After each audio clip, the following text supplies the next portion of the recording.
श्री शिवाय नमस्तुभ्यम। हम सबको पता है कि 2 जुलाई को सावन से पहले पड़ने वाली जो एकादशी है वो आ गई है और आज इस पूरी वीडियो में हम लोग 5 महा उपाय की बात करेंगे जो कि हम सभी को सिर्फ और सिर्फ एकादशी पे ही करना चाहिए। और ये सारे उपाय पूज्य गुरु जी की कथा से सुन के बहुत अच्छे से आपको समझाऊंगा, ठीक है ना। बहुत स्पेशल, बहुत प्यारे से उपाय हैं। एकादशी पे सुबह से लेकर के रात तक के टाइम पे जब भी आपको मौका मिले, एकादशी जब तक है आप इस उपाय को कर सकते हैं, ठीक है ना। बहुत छोटा सा है, समझने की कोशिश करिएगा। सबसे पहले हम लोग उपाय की बात करते हैं जो कि हमें करना है लौंग से। कहोगे भैया पहला उपाय किस में काम आएगा? तो यह उपाय होगा अगर आपके घर में कष्ट खत्म नहीं हो रहे हैं। कष्ट का मतलब क्या होता है? अगर आपके घर में धन की कमी है, घर में बीमार कोई पड़ता है, घर में लड़ाइयां होती हैं, मनोकामना पूरी नहीं हो रही है, या फिर बच्चों से आप बहुत पीड़ित हो, तो इस उपाय को करेंगे, ठीक है ना। उसके लिए आपको 5 लौंग की जरूरत होगी। कम से कम 5 लेना, ज्यादा से ज्यादा आपकी इच्छा, ठीक है ना। जितने भी लौंग लोगे उन सभी लौंग में इस तरीके से फूल लगे होने हैं, ठीक है ना। फूल वाले लौंग ले लिए। उसके बाद में आपको जरूरत होगी इस तरीके से शहद की। एक चीज का विशेष ध्यान दीजिएगा, जो शहद आप लोगे 1 से 2 चम्मच ही शहद लेना, बहुत ज्यादा मत लेना। और उस शहद के अंदर जितने भी लौंग आपने लिए हैं, 5 से ज्यादा लौंग लिए हैं, उस लौंग को इसी शहद के अंदर डाल देना, ठीक है ना। फिर आप इस शहद को उठाना, लौंग के साथ में एक तांबे के लोटे में जल भर लेना और उस जल को लेके लौंग वाले शहद को लेकर के पहुंच जाना महादेव के शिवलिंग के पास में। बहुत ही छोटा सा उपाय है, समझिएगा। कोशिश करिएगा इस उपाय को शाम के टाइम पे करने की, बट आप चाहें तो सुबह भी कर सकते हैं अगर शाम को टाइम नहीं मिलता, ठीक है ना। समझिएगा क्या करना है। फेस रखिएगा उत्तर दिशा और उसके बाद में जो 5 लौंग है शहद वाले ना, उस एक एक लौंग को निकाल करके, शहद वाले लौंग को भोले शंकर के शिवलिंग के ऊपर जो भी आपके कष्ट हो उन कष्टों का ध्यान करते हुए समर्पित करना। पहले तो 5 लौंग समर्पित करेंगे। जब लौंग समर्पित करोगे तो यहां पे महादेव का एक बहुत ही स्पेशल नाम बोलना है और वो नाम है चंपेश्वर महादेव। कौन से महादेव? चंपेश्वर महादेव के नाम से आपको लौंग समर्पित करना, ठीक। उसके बाद में आपकी कटोरी में थोड़ा सा शहद होगा। उस शहद को अपने हाथों से निकालना और ये जो माता का हस्त कमल होता है जिसे हम कटी भाग बोलते हैं, इसी कटी भाग पे गोल गोल आपको शहद का लेपन कर देना है। जितना शहद कटोरी में बचा है लेपन कर दिया। अब आपके पास में तांबे के लोटे में जल है। ध्यान रखिएगा उस जल को महादेव के शिवलिंग के ऊपर समर्पित नहीं करना है।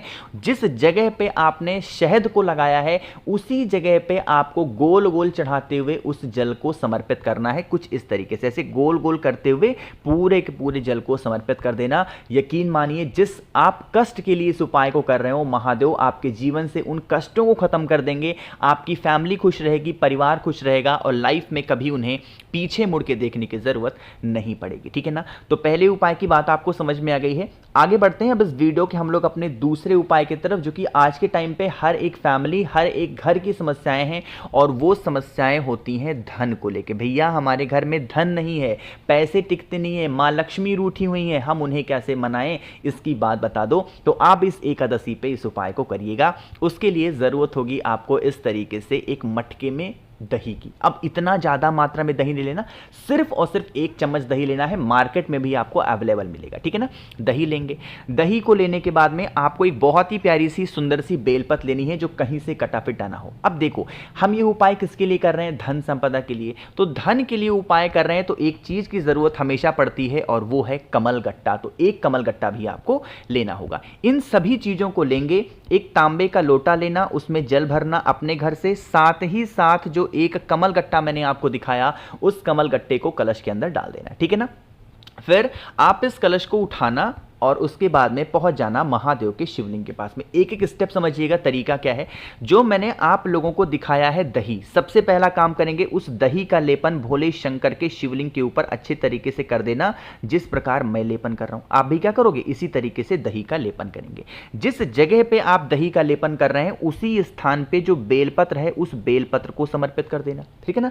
बेलपत्र को समर्पित करते टाइम आपको यह कामना करनी है कि हमारे घर में धन को लेकर कोई भी दिक्कतें ना हो, हमेशा माँ लक्ष्मी का वास हमारे घर में बना रहे। उसके बाद में आपके पास में कमलगट्टे का जल है, उस कमलगट्टे का जल बिल्कुल धीरे धीरे स्लो मोशन में उसी बेलपत्र के ऊपर आपको चढ़ाते जाना है। माँ लक्ष्मी से प्रार्थना करनी है, भोले शंकर से विनती करते जाना है कि हमारे घर में पैसों की कोई किल्लत ना हो, हमेशा माँ लक्ष्मी का वास घर में बना रहे। अपने अकॉर्डिंग प्रार्थना कर लेना और उसके बाद में चुपचाप अपने घर की तरफ चले जाना। यहां पे एक डाउट होगा आप सभी लोगों को कि भैया जो हमने कमल गट्टा चढ़ाया जो कि यहां कहीं आकर के रुक जाएगा, क्या उस कमल गट्टे को भी हमें उठाना है?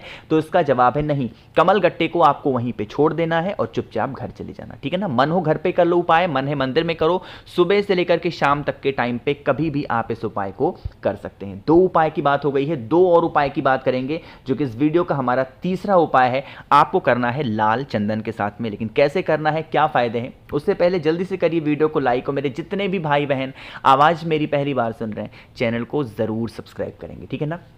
चलो समझने की कोशिश करते हैं कि इस तीसरे उपाय के बेनिफिट क्या है। अगर मान लीजिए कि आपके घर में लड़ाइयां बहुत होती हैं, है ना, आज के टाइम पे तो कॉमन सी बातें हो गई हैं, घर में क्या होता है, कोई भी पुरुष है, कोई भी स्त्री है, बच्चे हैं, क्या करते हैं, क्रोध करते हैं, हर छोटी बातों को लेकर गुस्सा करना, चिल्लाना, मारना, पीटना, पटकना, है ना, ऐसी कंडीशन घर में बनी हुई है। आप इस उपाय को करेंगे, उसके लिए आपको इस तरीके से लेना होगा लाल चंदन सूखा, ठीक है ना, गीला मत करना इसको, लाल चंदन पाउडर के फॉर्म में जो होता है वही लेना। लाल चंदन को लेने के बाद में आपको जरूरत होगी फिर इस तरीके से शहद की, ठीक है ना, शहद सभी घरों में होगा। लाल चंदन लेना, शहद लेना, इसको मिक्स मत करना, एक तांबे का लोटा लेना, इसको जल भरना, ठीक है ना, जल के अंदर कुछ भी मत डालना और पहुंचना सीधा महादेव के शिवलिंग के पास में।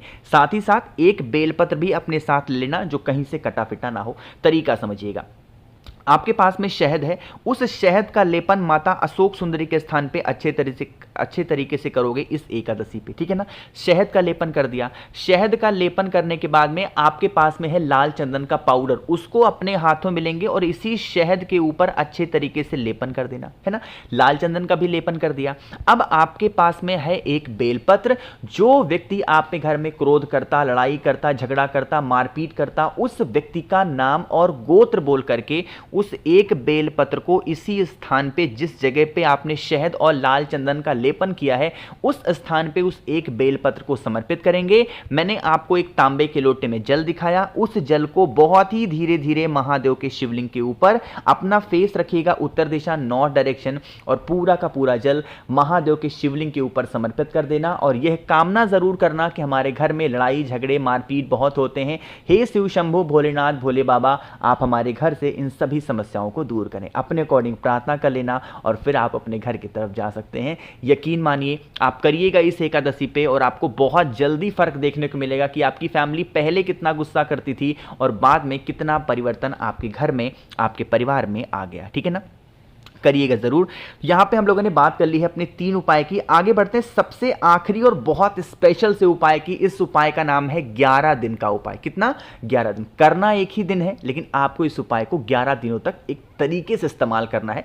समझिएगा, सबसे पहले बात करते हैं कि भैया इस उपाय के बेनिफिट क्या है। यह उपाय सिर्फ और सिर्फ आपकी मनोकामना को पूरी करने के लिए होगा, ठीक है ना। समझिएगा क्या करना है। एक बेलपत्र यहां पे आपको दिख रही है, आपको क्या करना है, मन हो घर से बेलपत्र लेकर के जाओ, मन है तो बेलपत्र मत लेके जाओ, आसानी से मिल जाता, लेके जाना, नहीं मिलता तो वैसे ही पहुंच जाना महादेव के शिवलिंग के पास में।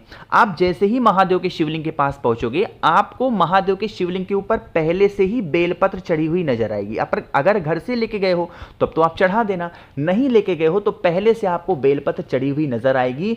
आप उनमें से कोई भी एक बेलपत्र उठा लेना, कोई भी एक बेलपत्र, और महादेव से अपनी कामना, अपनी विशेष जो आपकी इच्छा है वो इच्छा कह देना।